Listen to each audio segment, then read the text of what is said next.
ওপাশ থেকে আইছি, মানে ভয়ঙ্কর ব্যাপার। তো বিশাল বড় ব্যাপার। তো মা তারার কাছে এটা কিছুই না, মা তারার জন্য এটুকু করতে পারছি এটাই অনেক।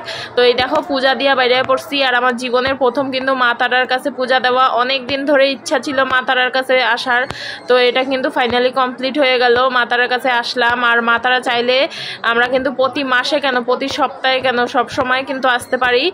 যদি মা তারা টানে সব সময় কিন্তু আমরা আসব। অবশ্যই মা তারার কাছে আমাদের বাড়ি থেকে খুবই কাছে, বেশি দূরে না। তো দেখতেই পাবে পরবর্তীতে যদি আসি, মা তারা যদি টানে তো অবশ্যই আসব। আর এই দেখো পুজো কিন্তু দেওয়া আমাদের কমপ্লিট হয়ে গেছে। এখন কিন্তু আমরা চারপাশটা ঘুরে ঘুরে দেখব যে কোথায় কি রয়েছে। এই যে দেখো ছোট ছোট আরো অনেক মন্দির রয়েছে, শিব ঠাকুরের মন্দির, ব্রহ্মাজির মন্দির, আরো গণেশের মন্দির, অনেক কিছু মন্দির রয়েছে। তো এই দেখো আমরা কিন্তু ঘুরে ঘুরে একটু দেখব। আর এখন যাব কিন্তু ঘুরে দেখে আমরা যাব এখন কিন্তু তারাপীঠ মহাশ্মশানে। তো চলো। তো এই যে দেখো বন্ধুরা, আরেকটা জিনিস তোমাদেরকে দেখাই। এই যে দেখো এখানে কিন্তু জায়গায় জায়গায় এরকম যজ্ঞ হইতেছে। তো অনেকে অনেক রকম মনস্কামনা, অনেক কিছুর জন্য, বাধা বিপত্তি অনেক কিছু কাটানোর জন্য কিন্তু এখানে মা তারার এখানে কিন্তু যজ্ঞ করায়। তো অবশ্যই তোমরা আসলে এখানে অবশ্যই আসবে, এখানে এগুলো করাতে পারো, খুবই ভালো। আর মা তারা কিন্তু সবসময় আমাদের জাগ্রত। তো তোমরা আসবে অবশ্যই, এটা কিন্তু মহাপীঠ, তারাপীঠ। তো এই যে দেখো খুব সুন্দর। আমরা একটুখানি এই যে মিডিলের মঞ্চটায় যাচ্ছি, এখান থেকে কিন্তু সরাসরি মা তারার মন্দির দেখা যায়, দর্শন করা যায়। যারা ভেতরে যেতে পারে না, বয়স্করা লাইন ধরে, তারা কিন্তু এই যে দেখো বয়স্ক মহিলাটাকে কিন্তু দেখো ওনার ছেলে এইভাবে কোলে করে নিয়ে মা তারাকে দর্শন করাচ্ছে, এখান থেকে দেখা যায়। কিন্তু দেখো আমি এই যে দেখানোর চেষ্টা করছি, ওই যে দেখো ওই যে ভেতরে গর্ভগৃহে, তোমরাও নমস্কার করে নাও মা তারাকে। এই যে দেখো এই ভেতরে গর্ভগৃহে, তো ওখানে তো অ্যালাউ নয়, তবে এখান থেকে অনেকে যদি ফাঁকা হয় ওখানে, তাহলে একটু দেখা যায়। ও সেই ফাঁকেতে কিন্তু অনেকে দর্শন করছে এখান থেকে। তো চলো, এই যে এখানে দাঁড়ালাম, একটু ফ্যান রয়েছে এখানে। আর এখানে তারাপীঠে ভীষণ ভালো ব্যবস্থা, জানো তো। লাইনে মানে এক পা দুপা হাঁটলেই ফ্যান, মানে এক পা দুপা হাঁটলেই ফ্যান। প্রচণ্ড মানে পুরো তারাপীঠ মন্দিরটায় বলো, তারপর লাইনে প্রচুর পরিমাণ ফ্যান রয়েছে, প্রচুর। তো আমাদের কোনো রকম অসুবিধা হয়নি। আর এমনিতেও তো আমরা রাতে পুজো দিয়েছি, কোনো রকম অসুবিধা হয়নি। তো এই দেখো আমরা খুব সুন্দরভাবে কিন্তু পুজো দিয়েছি, দর্শন করেছি। আর মা তারাকে এত কাছ থেকে পুজো দিয়েছি, এত সুন্দরভাবে দর্শন করেছি না, যে কি বলবো। মা তারার খুব সুন্দর মহিমা, যে এই যে ফার্স্ট টাইম আমরা আসলাম আর এত সুন্দর দর্শন আমাদের হয়েছে যে কি বলবো। অনেকের কাছে অনেক রকম কথা শুনেছি যে অনেক ধাক্কাধাক্কি হয়, জেনারেল লাইনে অনেক কিছু হয়, তো জেনারেল লাইনে অনেক দেরি হয়, তারপর অনেক ধাক্কাধাক্কি হয়, গর্ভগৃহে থাকতে দেয় না, ধরতে দেয় না, অনেক ব্যাপার শুনেছি। কিন্তু আমরা এত সুন্দরভাবে মা তারাকে ছুঁয়ে জড়িয়ে ধরে এত সুন্দরভাবে আমরা দর্শন করেছি না, যে কি বলবো আর তোমাদের। তো এই দেখো আমরা এখন চলেই যাচ্ছিলাম ওই মহাশ্মশানের উদ্দেশ্যে। মহাশ্মশান আমরা ঘুরে দেখব সেই জন্য। আর সেখানে যেতে যেতেই এই দেখো, না বেরোতে বেরোতে এই যে দেখো, এখন না সন্ধ্যা আরতির পরপরই এই যে এই অনুষ্ঠানগুলি কিন্তু ওদের এখানে প্রতিদিনই হতে থাকে। তো এই যে দেখো আমাদের তো নতুন, তো আমরা সেই জন্য একটু উপভোগ করলাম। তো খুবই ভাল লাগলো দেখো অনুষ্ঠানটা, তোমরাও।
এবার দেখো চলে এলাম কিন্তু তারাপীঠ মহাশ্মশানে। তো এখন আমরা ঘুরে দেখুম তারাপীঠ মহাশ্মশানটা।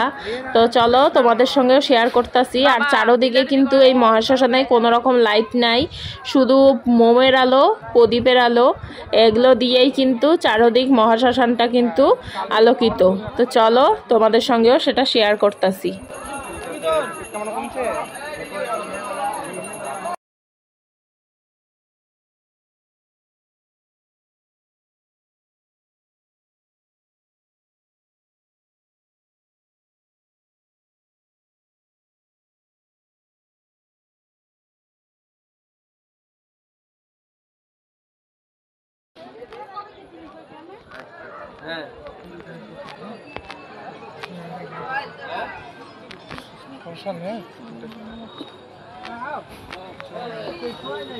আসবে নাকি জিজ্ঞাসা কর, আসলে আসুক, নিয়ে আসি। প্রবলেম হয়েছে, কি করবে, সবার ইচ্ছা করে।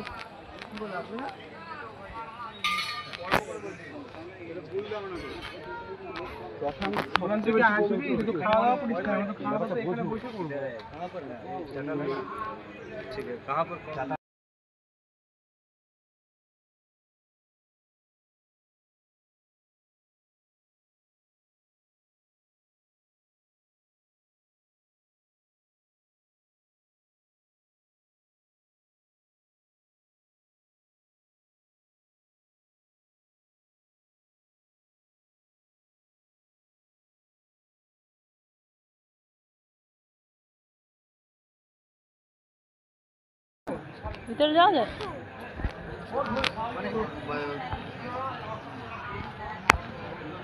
এখানে বসা যায়?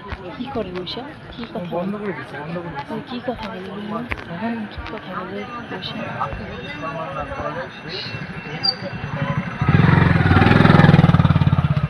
বসে কি করে?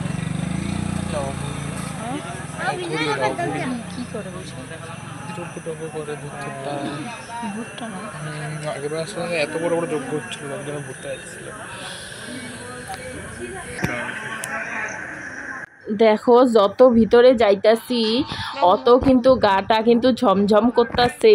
কারণ কি জানো, এই যে অন্ধকারের মাঝখানে মাঝখানে যে মোমগুলা জ্বলানি, আর কিছু কিছু জায়গায় যজ্ঞ হইতাছে, মানে দৃশ্যগুলা মানে যারা এখানে ছিল তারাই ফিল করতে পারবে, যারা গেছো তারাই ফিল করতে পারবা। তো গাটা কিন্তু একটু ঝমঝম করতেছে, কারণ কি যত যাইতেছে তত অনুভব করা যাইতেছে জিনিসগুলা। আর অন্ধকার, এত গুটগুটা অন্ধকার, জোনাকি ঝিঝি করতেছে, চারদিকে শান্ত, মানে বিবর্ষকর জায়গা। তো অবশ্যই সবাই গেলে একবার এখানে যাবা। ভিতরে খাওয়া নাকি? তো দেখো আমরা কিন্তু এই যে তারাপীঠ মহাশ্মশান ঘুরে এখন কিন্তু চলে আসছি খাওয়া খইয়ের দিকে। কারণ আমাদের উপাস ভাঙ্গা দেওয়া হয়েছে প্রসাদ খাইয়া, এখন উপাস ভাঙ্গা এখন কিন্তু আমরা আইছি এই যে তারাপীঠের ফেমাস চমচম খাইতে, ল্যাংচা খাইতে। তো এখানে দেখলাম হোটেলের বাইরে কিন্তু ল্যাংচা চমচমের অনেক বড় দোকান রয়েছে। তো সেখান থেকে আমরা এই যে হোটেলে বসলাম, ভেতরে ঢুকলাম। আমরা ভেবেছি যে মিষ্টিরই দোকান, তো ভেতরে ঢুকে দেখলাম যে না, ভাত টাত পাওয়া যাচ্ছে। তো সেখানেই আমরা কিন্তু বসে পড়লাম। আমরা এখন পুরোপুরি মেন কোর্সের দিকেই চলে গেছি। তো মেন কোর্স আমরা অর্ডার দিয়ে দিয়েছি। তো এখন কিন্তু আমরা নিরামিষ ভাত খাবো। তো এবার নিরামিষ ভাতটা খেয়ে তারপর কিন্তু আমাদের পেট পুরো ফুল হয়ে যাবে, মানে সারাদিন খিদে পেটে তো অনেকটাই খেয়ে নিয়েছি। তারপর কিন্তু আমরা যেই মিষ্টিটা অর্ডার করেছিলাম চমচম ল্যাংচা, তো সেগুলো নিয়ে কিন্তু আমরা হোটেলে চলে যাব। হোটেলে গিয়ে আরামসে কিন্তু আমরা ওই 12টা-1টা নাগাদ আবার খাবো ওই মিষ্টিগুলো। কারণ এখন বাজে ওই 10টা সাড়ে 10টা, যেহেতু আমরা সারাদিন উপোস রয়েছি তাই আমরা তাড়াতাড়ি খেয়ে নিলাম আর মিষ্টিটা নিয়ে নিলাম। হোটেলে গিয়ে আমরা 12টার সময় খেয়ে নেব। তো চলো।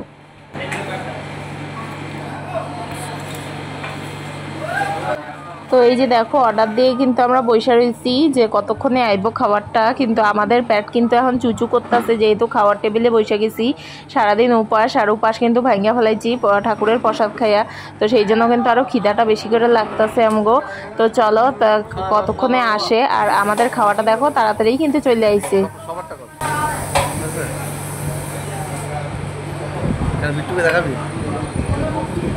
নাকি তো দেখো এই যে খাওয়া দাওয়া কইরা আমরা কিন্তু আবার আইছি এই যে পান্ডাদার দোকানে, কিন্তু আমরা আবার আইছি কারণ আমাদের প্রসাদটা এখানেই রয়েছে যেটা আমরা পুজো দিছি।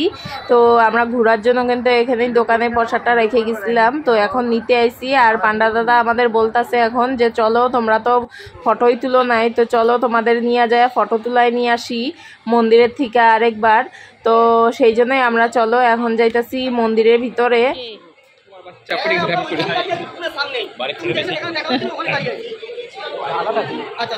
হ্যাঁ কি বললি? ডালাটা নিয়ে নিছে, প্রসাদ ভাগ করে দিয়েও দিছে তাই। প্রচুর ভিডিও পাঠিয়ে দেবে আমি।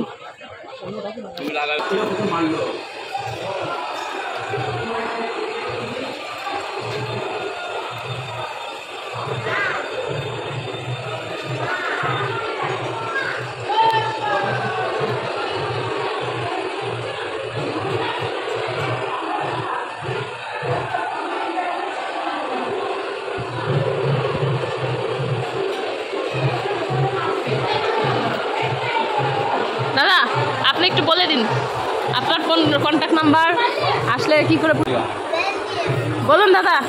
কি বলবো, এখানে আসতে গেলে আপনার সঙ্গে কি করে কন্ট্যাক্ট করবে? মোবাইল নাম্বার 7478 হ্যাঁ 891346। আচ্ছা আমি অবশ্যই এখানে লাগিয়ে দেবো, আপনারা দেখে নেবেন। এই যে দাদা কিন্তু খুব সুন্দর করে পুজো দিয়ে দেয়, সবাইকে দর্শন করায়, তো আপনারা অবশ্যই আসবেন। এনে ধূপকাঠিটা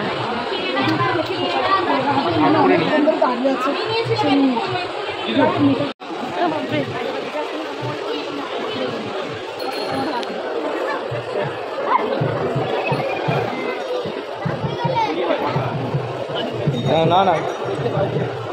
তো চলো আমাদের কিন্তু এখন খাওয়া দাওয়া সব কিছু কমপ্লিট হয়ে গেছে, এখন আমরা কিন্তু যাব হোটেলে। তো সারাদিন বেশ ভালোই ধকল গেছে, তো এখন হোটেলে যাব। হোটেলে গিয়ে কিন্তু ফ্রেশ হয়ে খুব ভালোভাবে কিন্তু রেস্ট করব, তারপর কালকে সকালে কিন্তু আমরা বেরোবো সাইট সিনে, তারাপীঠ সাইট সিনে। তো সমস্তই তোমাদের সঙ্গে নেক্সট ভিডিওতে অবশ্যই শেয়ার করব, চোখ রেখো।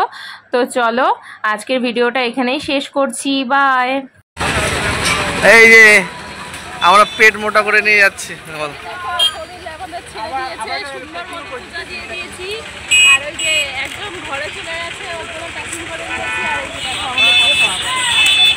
আর ভাল লাগে না এত নাটক।